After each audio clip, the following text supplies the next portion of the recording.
क्या नरेंद्र मोदी इंदिरा गांधी बन पाएंगे? क्या नरेंद्र मोदी वो ऐतिहासिक नेता बन पाएंगे जो पाकिस्तान के साथ सदियों पुराने हिसाब किताब को चुकता कर इतिहास के पन्नों में स्वर्णिम अक्षरों में अमर हो जाएंगे? क्या वो 1971 की तरह एक ऐसी निर्णायक विजय को हासिल करेंगे जो इंदिरा गांधी की विरासत को भी शायद पीछे छोड़ दे? क्या जिस तरह इंदिरा गांधी ने अमेरिकी राष्ट्रपति रिचर्ड निक्सन को कमजोर होते हुए भी आंखें दिखाई थी, उनकी औकात दिखाई थी, उनके सामने बांग्लादेश बनाकर दिखाया था, क्या वही एहसास, वही ताकत डोनाल्ड ट्रंप से लेकर शहबाज शरीफ को नरेंद्र मोदी दिखाएंगे? क्या नरेंद्र मोदी वो मौका भुनाएंगे जो इतिहास उनको दोबारा से दे रहा है, या फिर कूटनीति के जाल में उलझकर वो एक बड़ा मौका गंवाएंगे? सवाल ये कि क्या नरेंद्र मोदी इंदिरा गांधी बन पाएंगे? यह सवाल बड़ा महत्वपूर्ण है। यह सवाल महत्वपूर्ण इसलिए है क्योंकि भारत ने पाकिस्तान के ऊपर चढ़कर जिस तरह से स्ट्राइक करना शुरू किया, उसने नरेंद्र मोदी की शख्सियत को बड़ा मजबूत कर दिया। 140 करोड़ की आबादी नरेंद्र मोदी के पीछे खड़ी रही। पक्ष विपक्ष सब ने कहा आप ठोको, हम आपके साथ। लेकिन जब अमेरिकी राष्ट्रपति डोनाल्ड ट्रंप बीच में आए और उसके बाद सीजफायर का ऐलान हुआ, तो भारत में कई सारे लोग ऐसे थे जिन्होंने नरेंद्र मोदी पर सवाल किया। ये सवाल दो तरह के थे। एक सवाल था राजनीतिक दृष्टिकोण से, जो कांग्रेस और इंदिरा गांधी के समर्थकों ने उठाया कि हमारी नेता महान है, उनका बनता है। बीजेपी भी अपना प्रचार प्रसार कर रही थी कि मोदी जी यूपीए सरकार की तरह नहीं है। लेकिन दूसरा सवाल जो उठा, वो उठा नरेंद्र मोदी के समर्थकों के बीच में से, और वो सवाल था कि मोदी जी आपके पास मौका बड़ा बढ़िया है। आपके पास वो मौका है जो पंडित नेहरू को 47 में मिला था, जो इंदिरा गांधी को मिला था, जो लाल बहादुर शास्त्री को मिला था, और जो फिर इंदिरा गांधी को जब मिला तो उन्होंने भुना लिया था। क्या उस मौके को आप भी भुनाएंगे? यह सवाल बड़ा महत्वपूर्ण था क्योंकि मोदी सरकार के समर्थक हो या आलोचक, इस वक्त ज्यादातर लोग ये चाहते हैं कि लंबी शांति के लिए पाकिस्तान को एक बड़ा सबक सिखाया जाए, और अगर पाकिस्तान के 2-3 हिस्से हो जाते हैं तो भारत के लिए आसान हो जाएगा, पाकिस्तान और कमजोर हो जाएगा। बलूचिस्तान से लेकर पाक ऑक्युपाइड कश्मीर, वो मौके हैं भी। लेकिन सवाल ये है कि क्या मोदी इंदिरा बन पाएंगे? फिलहाल मोदी के सामने दो रास्ते हैं। एक रास्ता है इंदिरा गांधी की तरह अमर हो जाइए, दूसरा है अवसर गंवाइए। इंदिरा गांधी ने 1971 में अपनी चुप्पी को ताकत में बदल दिया था। उनकी खामोशी कोई कमजोरी नहीं बल्कि एक ऐसी रणनीति थी जिसने ढाका को फतह कर बांग्लादेश बनाया और पाकिस्तान को घुटनों पर ला दिया। आज मोदी साहब के सामने भी दो ही मौके हैं। एक, इंदिरा जी की तरह अमर हो जाओ, इस चुप्पी को एक ऐसी निर्णायक कार्रवाई में बदल दो जो पाकिस्तान को सबक सिखा दे और भारत की ताकत को विश्व पटल पर स्थापित करे। सीमा पर बार बार हो रहे धोखे को आखिरी चुप्पी बना दे ताकि भावी पीढ़ियां जो हैं इसे ऐतिहासिक जीत के तौर पर देखें। वो जो राफेल आपने खरीदे हैं, वो जो S-400 खरीदे हैं, दुनिया को बताओ कि वो चड्ढी सुखाने के लिए नहीं है या आसमान में सैर कराने के लिए नहीं है। वो इसलिए हैं ताकि पड़ोसी अगर हिमाकत करे तो उसको कायदे से बताएं कि सुनो, तमीज में रहो, या वो कर देंगे जो इंदिरा गांधी ने किया था। ये एक कहानी। दूसरी कहानी ये है कि कूटनीति और वैश्विक दबाव के जाल में उलझकर इस ऐतिहासिक मौके को गवा दो। अगर ऐसा होता है तो फिर आने वाली पीढ़ियां सवाल उठाएंगी कि भारत के पास ताकत, हथियार, मौका सब था, तो मोदी जी ऐसा क्यों नहीं किया? अब सवाल यह है कि क्या मोदी और इंदिरा गांधी की तुलना हो सकती है? क्योंकि समय अलग अलग है, चुनौतियां अलग अलग रही होंगी, मकसद एक ही है। अब 1971 और 2025 को कंपेयर करना इतना आसान नहीं है क्योंकि दो अलग समय काल है। लेकिन फिर भी कोशिश करते हैं। 1971 की तुलना करते हैं 2025 के मोदी काल से। 1971 में पाकिस्तान और इंदिरा को लेकर क्या कहानी थी? तब पाकिस्तान एटॉमिक ताकत नहीं था जिसने सैन्य कार्रवाई को आसान बना दिया था।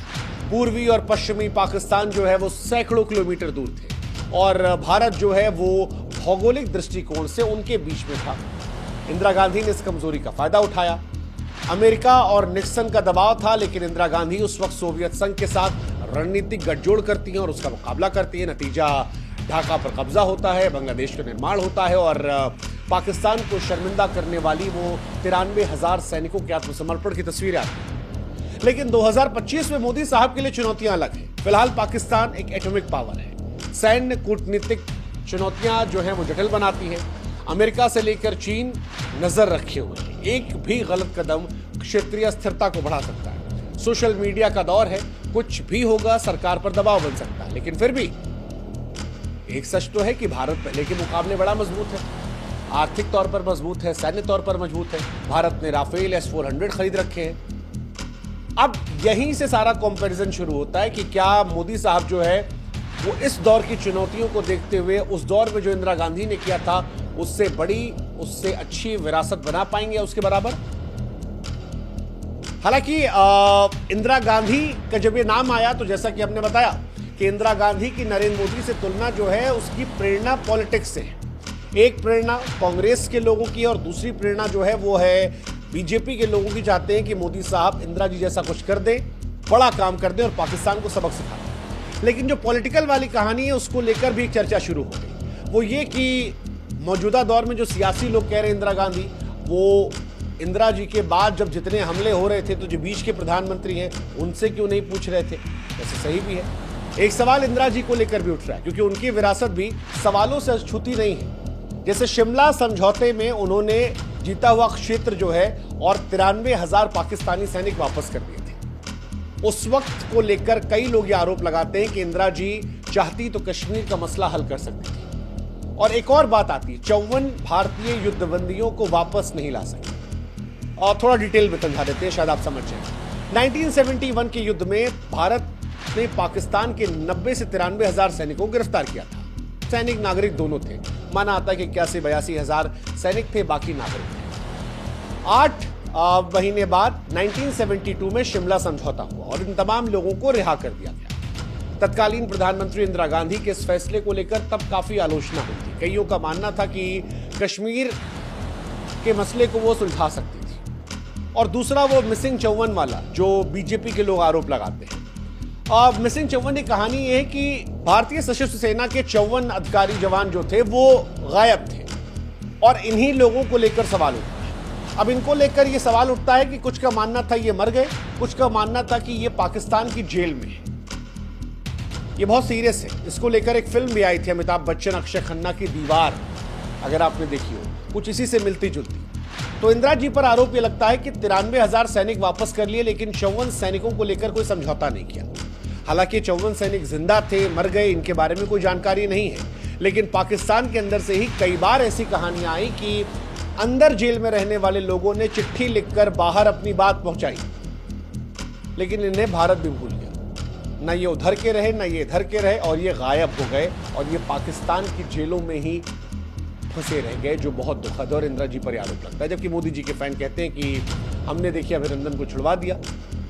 ये वाला कंपैरिजन। हालांकि फिर भी इंदिरा जी की तुलना में मोदी जी को अभी भी लोग मानते हैं कि बहुत कुछ करना है। इंदिरा जी ने जो किया था वो बहुत बड़ी बात थी, क्योंकि अमेरिकी नौसेना और निक्सन को ठेंगा दिखाना आसान नहीं है, जबकि मोदी साहब को ट्रंप जैसे दोस्तों की साजिश का शिकार होना पड़ रहा है।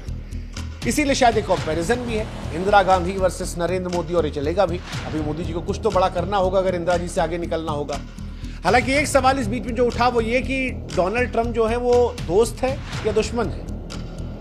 ये सवाल बड़ा इंपॉर्टेंट है, क्योंकि डोनाल्ड ट्रंप अपनी इमेज चमकाने के लिए, अपने आप को बेहतर करने के लिए, अपने आप को नोबेल पुरस्कार दिलाने के लिए ऐसा लगा कि मोदी साहब को भूल गए।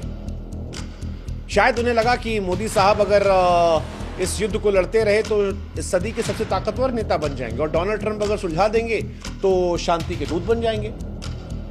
एक सेकंड में बेवफाई कर दी, खटखट बात की बिना इंडिया के ऑफिशियल किए उन्होंने ट्वीट कर दिया। हालांकि बाद में पाकिस्तान ने सीजफायर का उल्लंघन किया और इनको हास्यास्पद बना दिया। वैसे मोदी साहब की किस्मत भी जबर है। लोग इंदिरा गांधी वाला टॉन्ट दे रहे थे, डोनाल्ड ट्रंप वाला टॉन्ट दे रहे थे, तब तक पाकिस्तान ने सीजफायर किया, मोदी जी को फिर मौका मिल गया। और अब इसीलिए सवाल शुरू है कि क्या इस बार बदला लिया जाएगा, क्या हस्तक्षेप होगा।